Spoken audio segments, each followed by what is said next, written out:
There you are. Janus Danrock squares his shoulders as you approach and gives you a dazzling smile. Your lordship, would you like to give the order to begin your enchanting meeting with Mistress Cabela? Yes, let us begin. Fabulous. I shall see to the arrangements. There will be a short wait, but I assure you, both you and your companion will find this evening unforgettable.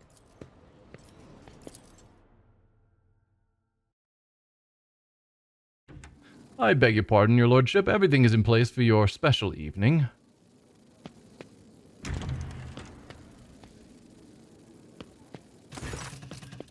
Something has changed in Cabela. As she stands next to you, you take in her posture, her movements, her gestures. Every detail in her appearance is different in some way. She has chosen to forgo the regalia of the blood-spun web on this occasion, and neither does she emanate an aura of frightening lethality. She casts an eye over the space prepared for you, then glances at the Master of Ceremonies. With a languid drawl, she says, I must give credit to your subjects, Domin Ignatius. Their eagerness to satisfy your wishes is enough to melt one's heart.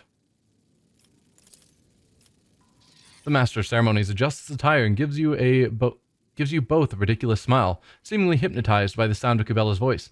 Anything to please his lordship and his lovely companion.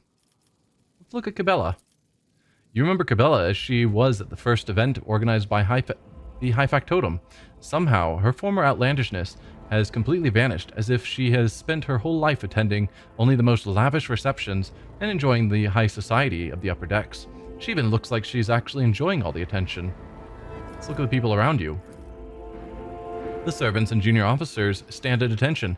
It seems that Cabela's newfound parlor confidence has made a strong impression on them. All eyes are on her, as though she were emitting some form of invisible yet deeply alluring glow. This enthusiasm for social occasions is unexpected, Cabela.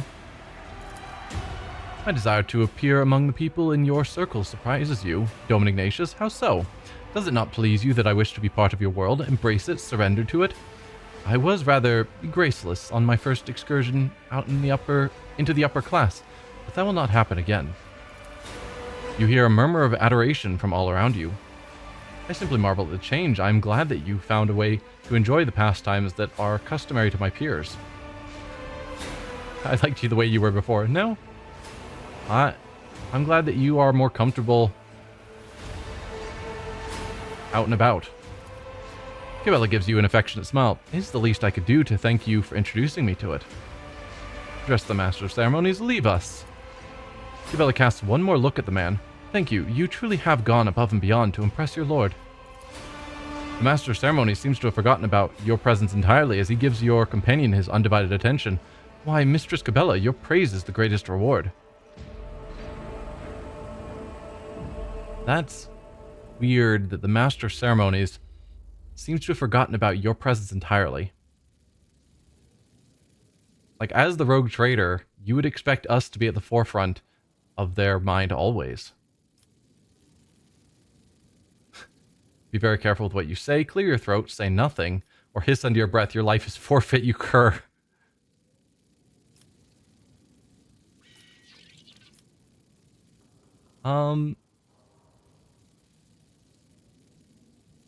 I'll just say nothing. We'll see how this goes. If he steps too far, we can then try to clear your throat. Hopefully. For humble servants who bask in the radiance of your attention, he bows and scrapes before retreating with an overly courteous expression.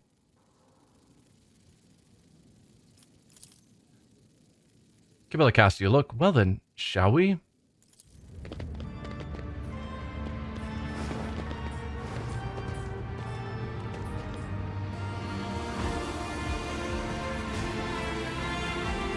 Oh, just date night on a balcony?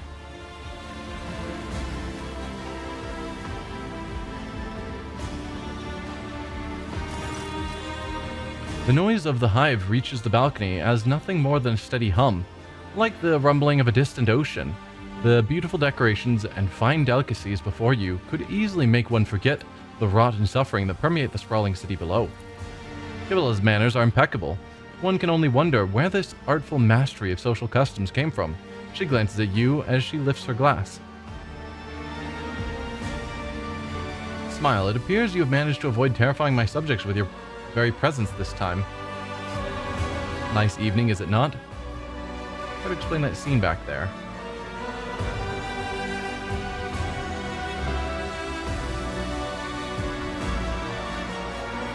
I mean, I'm torn between 1 and 2. Do we want to remind her of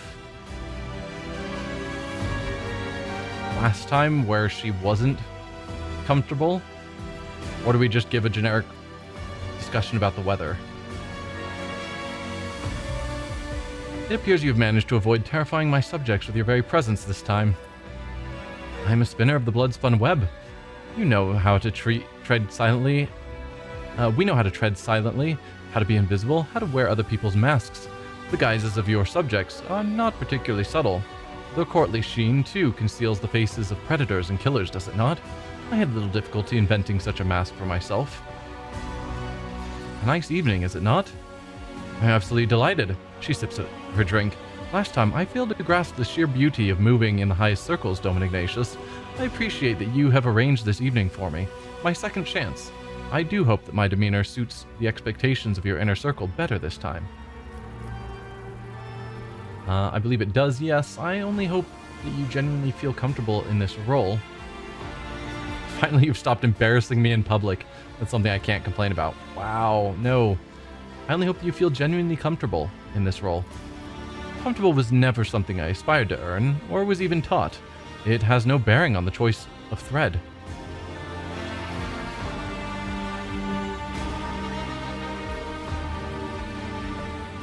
I'll ask her about that scene back there. I hope this could, depending on how it's phrased, be very negative and accusatory, and I'm hoping that's not how they're taking this.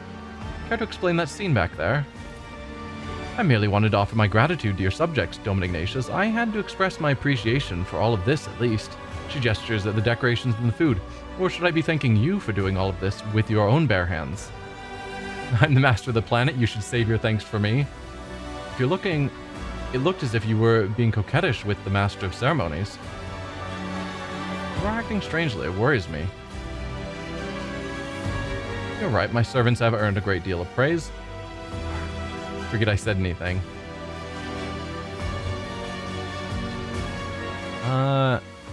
My servants have earned a great deal of praise.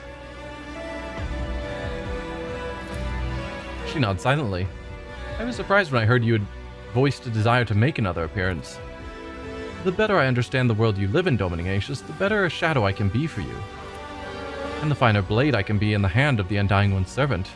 Cabela lowers her head and remains motionless for a few moments.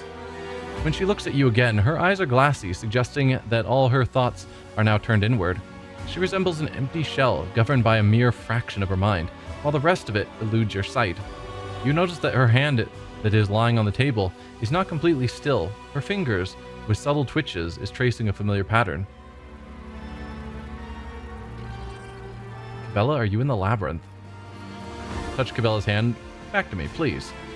Or ignore her behavior and continue your dinner. Cabela, are you in the labyrinth? I mean, I do like the touch her hand and ask her to come back to me. I hope we can get to that afterwards. That this isn't going to snap her out of it. Are you in the labyrinth? She tilts her head to the side. I'm searching for answers in the same place where I've always found them. She drops her gaze with an expression that invites no further conversation. Oh, I should have touched her hand. Several long minutes pass. In the suffocating silence, Cabela's aloofness becomes all the more disturbing. Finally, she takes a sip from her glass and says in a suave voice, "The hour's getting late. Could you please show me a view of the hive? I would like to see your domain." Missed my chance. Shame. Should have touched her hand.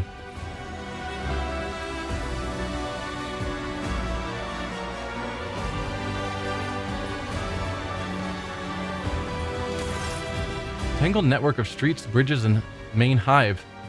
The main hive spreads far below. The people buzzing about in lit areas seem no larger than gnats at this distance. Cabela stares past the balustrade with wide eyes, seemingly mesmerized by the view, by the great beckoning fall. She leans forward and then clutches the handrail so tightly her knuckles turn white, gasping in wonder. What's wrong? Is it enough to... It's enough to make your head spin, isn't it? I support her elbow without saying anything.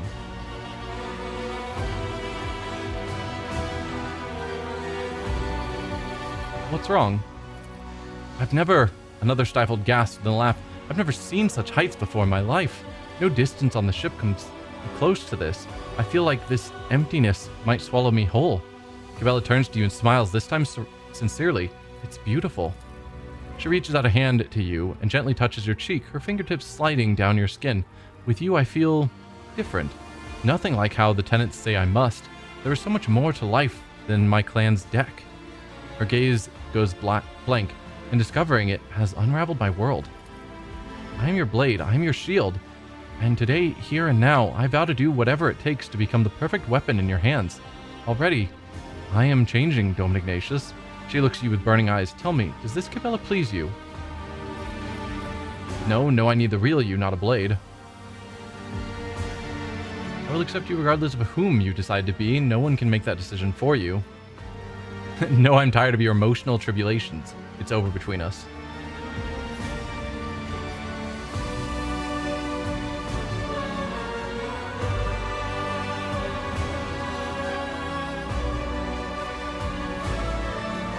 I mean, I definitely want... We've been pushing her to be less of a weapon and more of a person.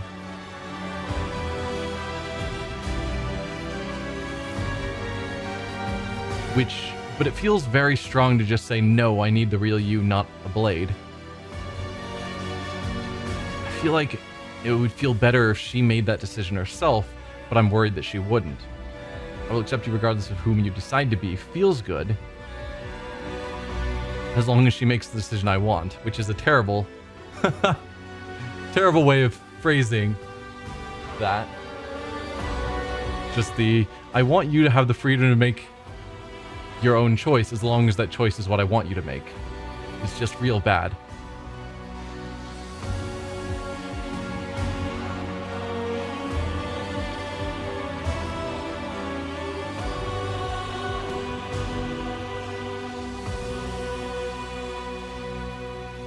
I'm gonna go for it. I will accept you regardless of whom you decide to be. No one can make that decision for you.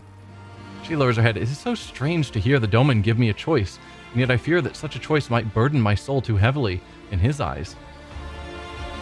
I love you. You should get some rest. Let's end the evening here. Stay with me tonight. We have the whole palace to ourselves. We go with I love you.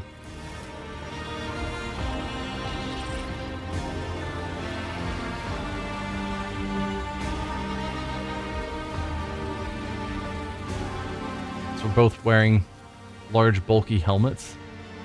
Cabela looks at you closely. Instead of speaking, she clings to you and gives you a long, breathtaking kiss filled with sincere warmth. When eventually she pulls away, she gingerly touches your cheek with her fingers. Stay with me tonight. We have the whole palace to ourselves. Cabela pulls you to herself. Let's go. I want to leave this stage overlooking a whole world. I want to be alone with you, to be true with you as never before.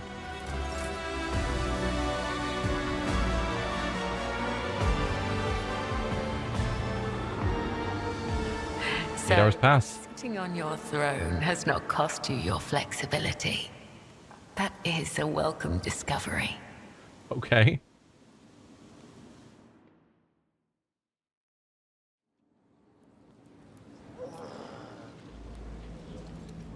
I don't think we missed out on too much by not touching her hand. Feels like that would have been the better choice. Let's see if we can find Cabela around here. I assume she's somewhere. Yeah, so it's not deciding who is here because Adira's not in our party and she's here. Then why does it make me choose who I'm bringing with me? If I end up just by myself anyway. I'm gonna go over to the Curiosity Merchant just to see if I can buy anything.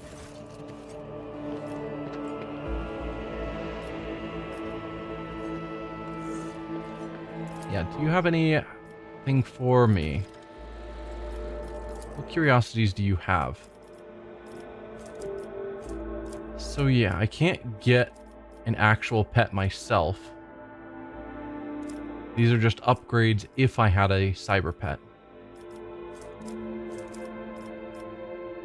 Which means arguably I could buy some upgrades for Solomon.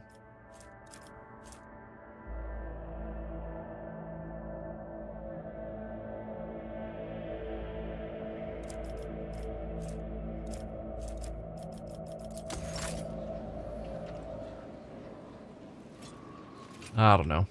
Let's head back to our ship. We can talk to Cabell up there.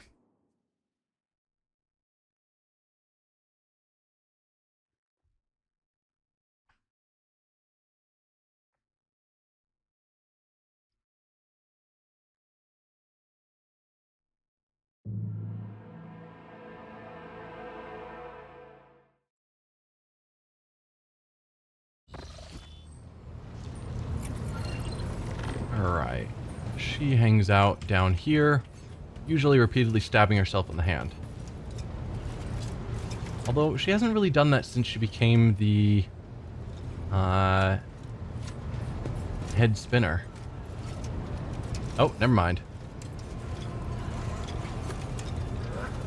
Just seemed like last time we were here she was just standing idle, whereas she used to be constantly attacking herself. Maybe in a patch they reduced the frequency of that animation. Domin, sacred overlord of the Ark, my protector and friend. How may the vizier of the blood-spun web, your shield, shadow, and blade serve you? Bella stands with her shoulders confidently squared, her dark eyes burning brighter than stars.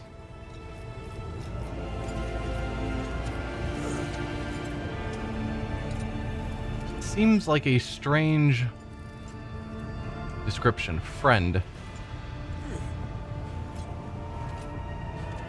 I would think that we are closer than just protector and friend, and that she is more than just shield, shadow, and blade. But okay. I must take my leave. May the Undying One shroud your footsteps from the faithless. Okay. So that is that quest line done. I think we are ready to go back to exploring farther in the Koronus Expanse. So we're going to head towards Solomon's DLC.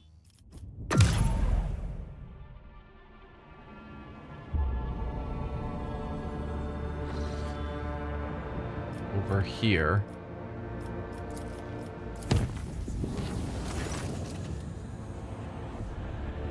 A trickle of disturbing news comes from the Navigator's Sanctum over the last few days. Allegedly, there is a vast shadow following the voidship through the depths of the Sea of Souls. Mere hours before emerging in real space, the vessel shuddered.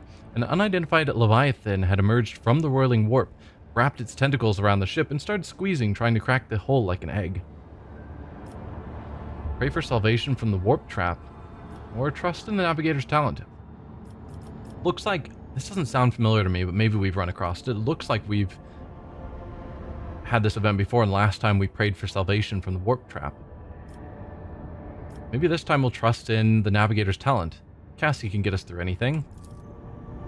The ship's navigator engaged the warp monster in invisible combat by giving orders from the Sanctum Navis.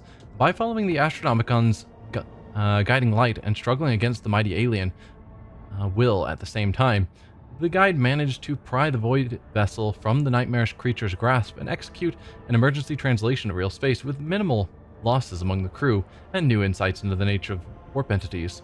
Gain 20 experience and gain 2 more Navigator's insight. Nice. Not that we're running low on that.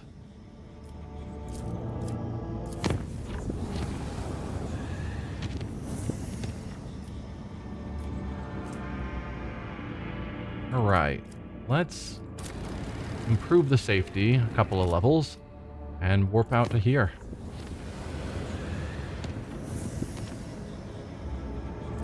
Chart new routes. Okay, so we've got 2 new systems and a stubborn seller The curiosity merchant told the rogue trader about an unusual piece of cyber beast equipment that the captain of the Renegade's Fall had refused to sell him. He provided the coordinates of the place where he had last met the stubborn man. So we don't know what system that's in. Just somewhere among these three. Well, let's head into this one, where we're trying to get to Thesara for Solomon's quest. When we get there, we'll look to see what is going on. Lord Captain, we've received a broadcast from Thesara. The signal quality is rather poor, but the meaning is clear. The world is expecting your lordship's arrival. Great festivities have been arranged, and a delegation led by the planetary governor is ready to give you a welcome worthy of an honored guest. Really? The Administratum has noticed certain oddities in the recent tithe shipments from the feudal world of Thesara.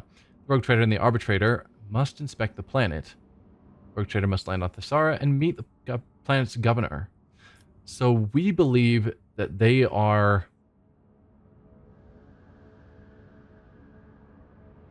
holding out on the taxes they're supposed to be sending. So we're going there with the intent to meet the governor and put them in their place.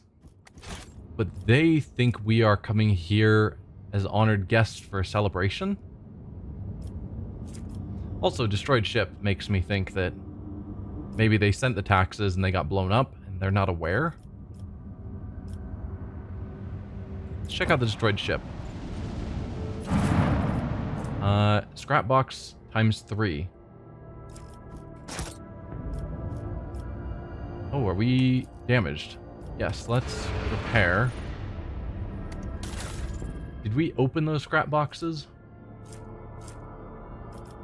I don't think so. Maybe we did. Well, they're not showing up in our inventory, and they didn't show up in the ship inventory, so I'm guessing so. Oh, we have more colony stuff going on. So we must have spent them. So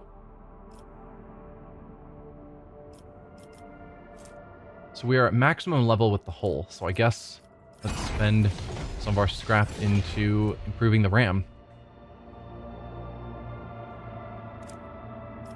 So our ship is as tough as it can get. That's cool. No. I was trying to click over here. So Dargonus, of course. Lord Captain's presence is required. Come on, we were just there. Alright, let's check out the rest of the system before we go to Thesara, just to see what's going on. We'll get back to Dargonus at some point.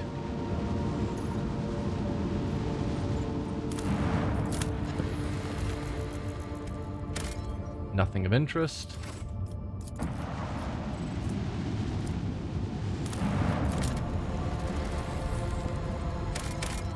Lava world with an event. Amidst the lifeless rocks and lava lakes, the ship's augurs have detected something resembling buildings. There is something off with their outlines, but their presence in and of itself suggests there may be some valuables to uncover among the ruins. Send a scouting team. The scouts are able to discern symbols of the Imperium on the buildings, deformed and fused together by high temperatures. The ore mining structures tell a sad story. Centuries ago, the planet and all its riches perished beneath the radiance of the system's expanding sun. Okay. So it was some sort of mining world, but the sun slowly expanded until it burned up. Although you would think it said all of its riches were lost. The speed of a star expanding is very slow. They should have had plenty of warning to get off planet with the riches before it became uninhabitable. That's my thought.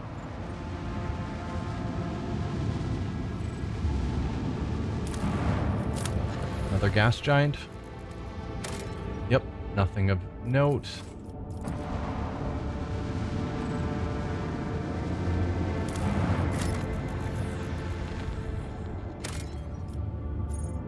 We can mine for 3 promethium. I think we have lots of promethium. We do, 32. So I'm going to ignore that. And now time for Thesara.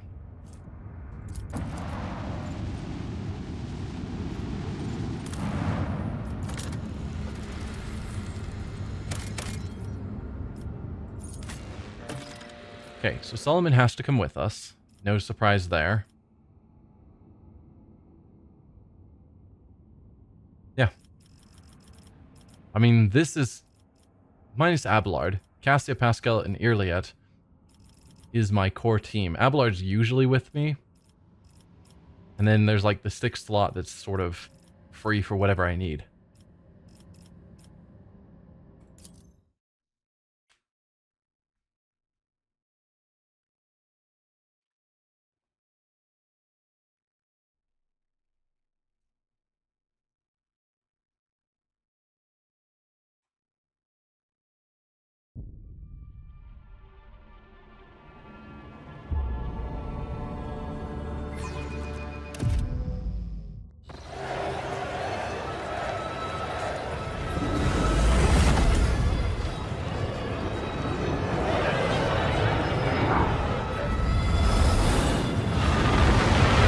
Feudal world, which means their technology and lifestyle is kind of medieval. So us showing up with a spaceship is obviously something they're used to, but definitely marks us as being outside the norm for what they regularly interact with, at least the standard people. Yeah, knights on horseback. It's just so different. Governor Ruoldo. Okay. A richly dressed man riding a sinewy horse breaks off from the procession. When he approaches, you immediately notice a strange detail. The man's face is pinned to his head with precious fastenings that stretch the skin across his skull. Does that mean it's not actually his face?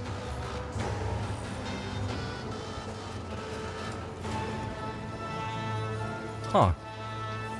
Celestial guests, there is no higher honor for us than to extend our hospitality to such noble eminences. His Celestial Highness, the Rogue Trader, and an illustrious adjudicator of the Imperium, all of Thessara, clamors, trembles, and cheers. Ruoldo, the fair-faced Governor of Thessara, at your service.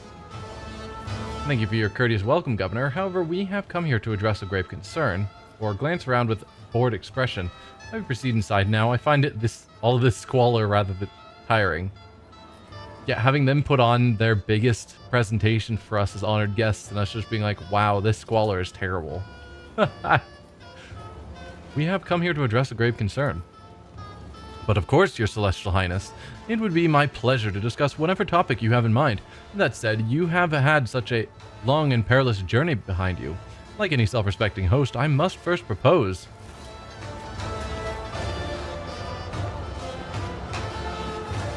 Hello?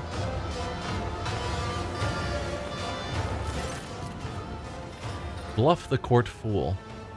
A smaller figure steps out of the rider's shadow, dressed in the motley attire of a court fool and wearing a sneering mask. My name is Bluff. I am Lord Ruoldo's good mood.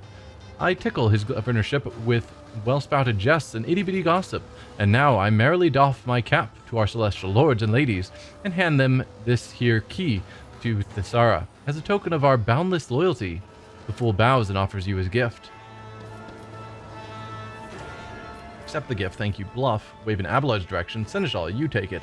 I do not wish to soil my hands. Do your servants often interrupt their rulers' conversations without permission, Governor? Or strike the fool. Mind your place, peasant. This definitely seems weird and out of place. Do your servants often interrupt their rulers' conversations without permission, Governor?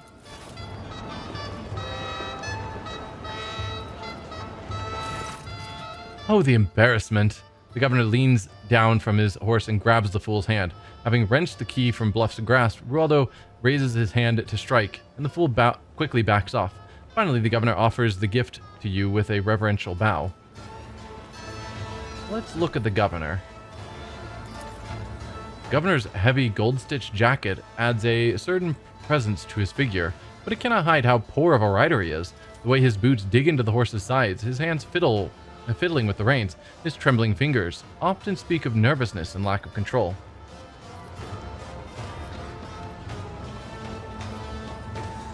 What happened to your face, Ruoldo? It's a rude way of phrasing it, but I am curious.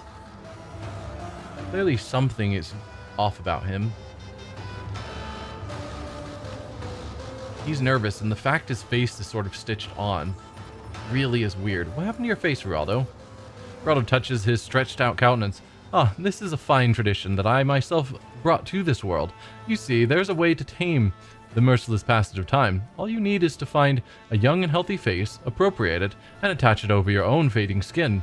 The local nobility eagerly took to this art of extending one's life and youth, and I, once a celestial lord myself, now promote this custom by personal example, so I may showcase its wonderful properties. That wouldn't actually de-age you. I mean, yeah, it gives you a younger face, but the rest of your body is still aged to the same level. Also, you took someone else's face. As long as it does not hinder your service to the Imperium, I will allow it.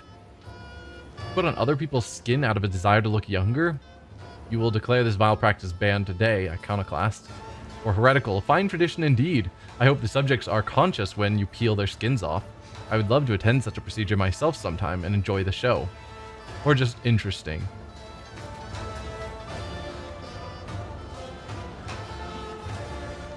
It's amazing how similar dogmatic and heretical are at times, where both of them are like, yeah, this seems like a perfectly fine practice that we are totally cool with.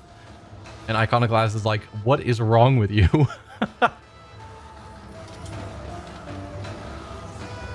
I mean, the general surf population, from a 40k standpoint, doesn't matter. The death of an individual, if it helps the running of the Imperium, is... I don't know how much this helps the Imperium. I don't know. As long as it does not hinder your service to the Imperium, I will allow it. It's not a great practice, but in the scale of 40k, it's not that bad. Ruddle smiles, causing his muscles to crease his attached face in a disturbing way. Celestial Highness, what kind of an address is that? That is what we call the Highborn, who come down to us in their wondrous vessels. Of course, I am not a native of Thessara, and thus was once a Celestial Lord myself. I've grown used to the local customs, however, and so I address you like any Thessarian would.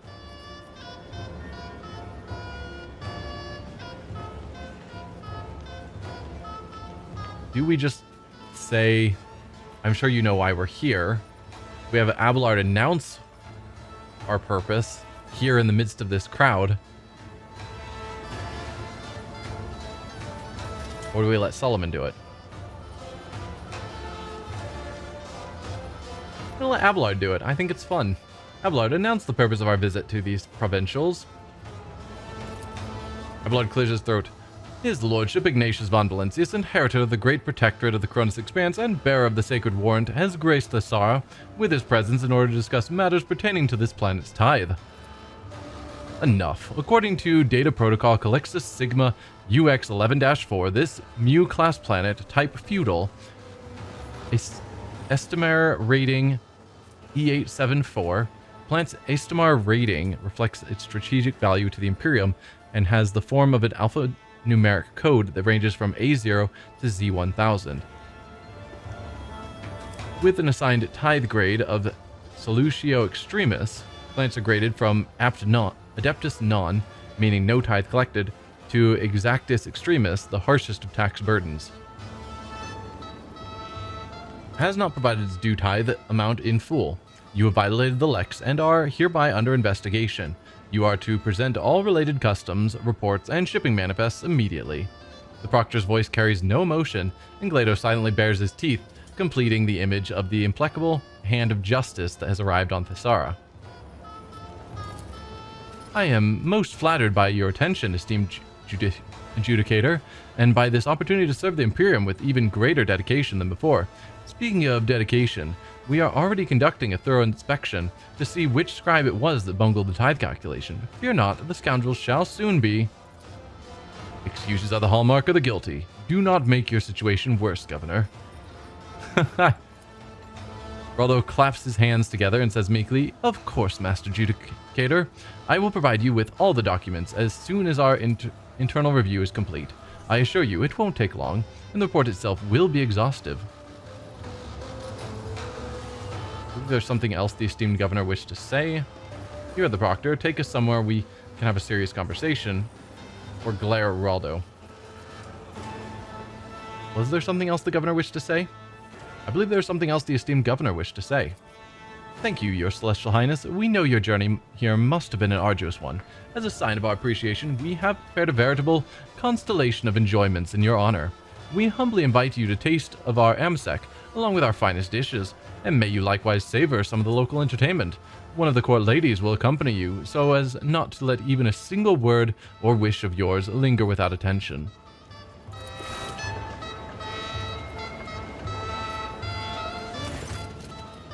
Maeve. Okay. A thin woman emerges into the torchlight, looking at you with a mixture of fear and awe. Her diminutive figure is practically drowning in her velvet and silk dress, and a resplendent necklace of blue stone adorns her neck. Maeve, my celestial lord, at your service. Solomon leans closer and says in a lowered voice, based on my experience, I would say we have been assigned a spy under a pretense of generosity, but this is a good thing. We will use this woman as our source of information about the world. For now, it would be wise to play along and question her thoroughly once we are away from prying ears.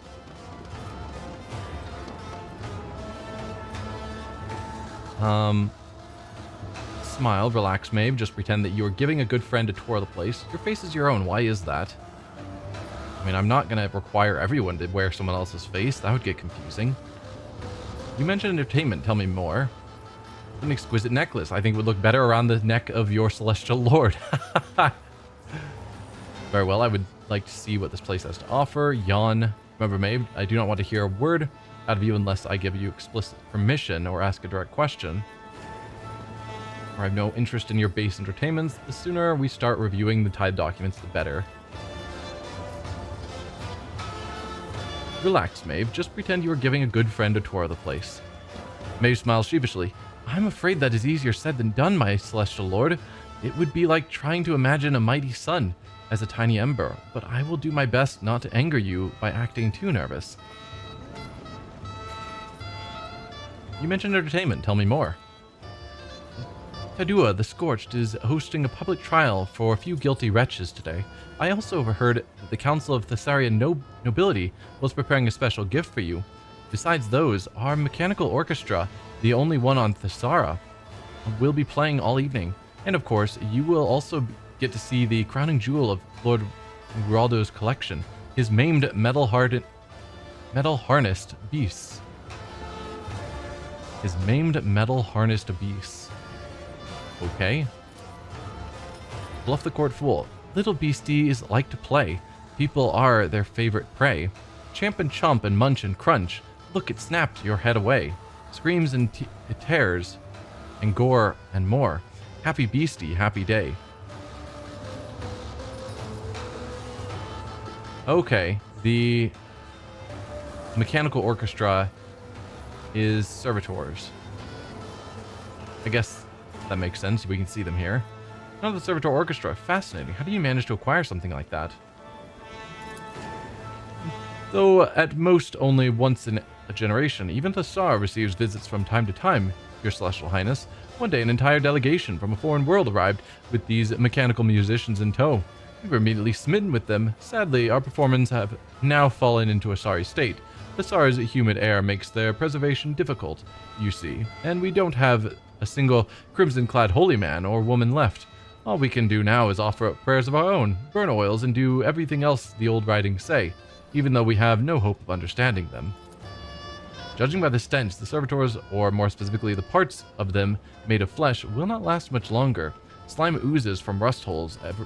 Every other lifeless eye is adorned with cataracts, and their mouths are like corpse dumps filled with shards of rotten teeth. Every wrong note their instruments play is accompanied by the mournful screech of servo motors and sparks flashing from dangling wires. Pascal's optical visor fills with deep red, and his vox speaker erupts into a howl of pain fury. I am registering heretical sacrilege born from the stupidity of self-entitled laity.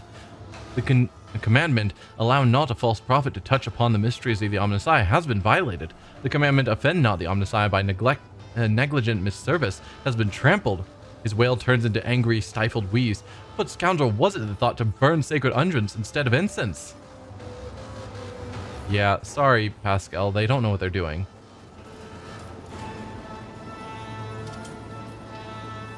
Very well. I would like to see what this place has to offer. I can tell by what I'm hearing that our executioner has already lit up the Phesmophorius, ready to give the condemned a warm welcome, which means the governor's official whisper collector, that's me, has a whole lot of important business to get to, and so I must leave you now. Good sirs and ladies, lest I miss out on a hot batch of juicy tales, terribly pleased to meet you all, on adjudicator. Bluff grasps Solomon's hand and gives it a vigorous shake. Yeah, Bluff, you're weird. I don't know what your deal is, but something weird's going on with you.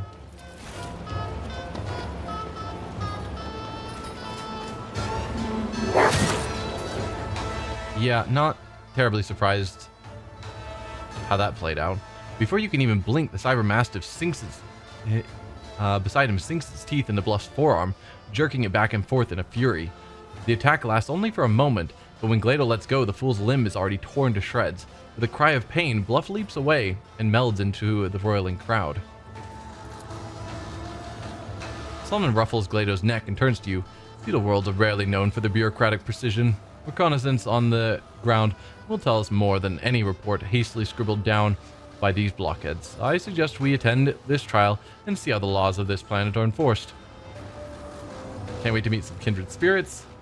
I'm doubting he's going to meet any kindred spirits. Never harm these people without my permission again, Solomon. No, Bluff was out of line. I don't know if tearing apart his arm was the right call. But there's definitely something weird about him. Let's go then. We must not miss the biggest local spectacle. It will help the investigation. We should not dally. With plenty of time, first I will inspect every nook and cranny in this place. Can't wait to meet some kindred spirits. Just professional intuition. Shall we go? Let's go then. We must not miss the biggest local spectacle.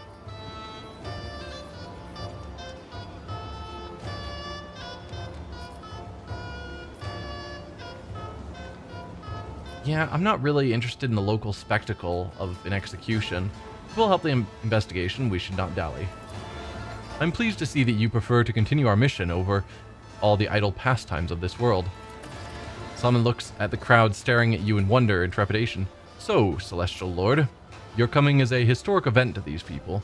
They will be watching your every step, and your actions may well transform their lives on this undeveloped world. Yep.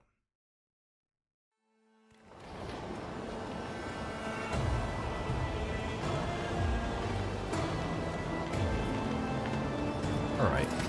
We need to level you up. Hopefully not too much. 3 levels.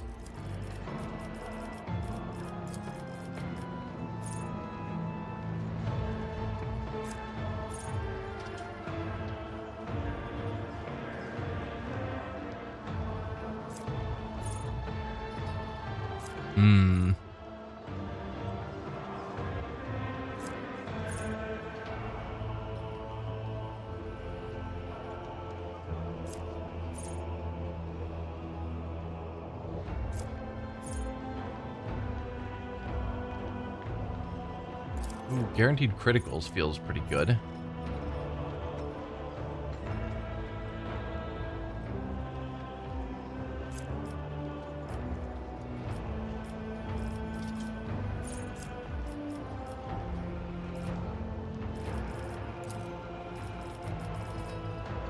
For you, we've got coercion and demolitions.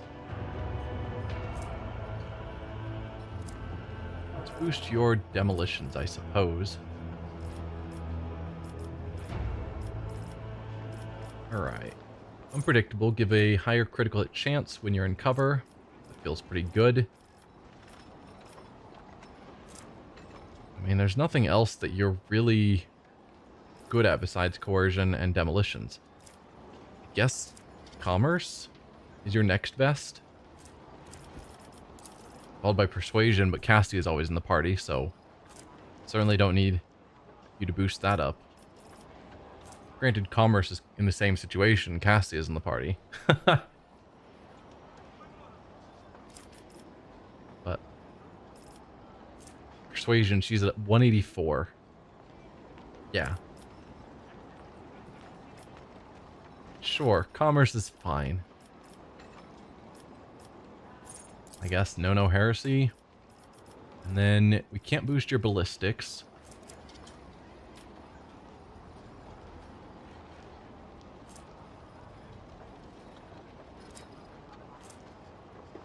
Could just go toughness.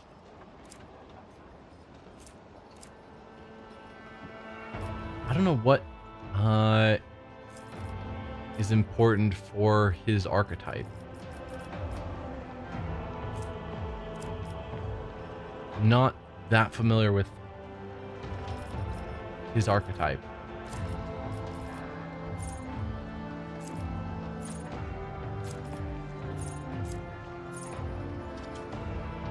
I don't know. I'm going toughness. More health isn't going to hurt.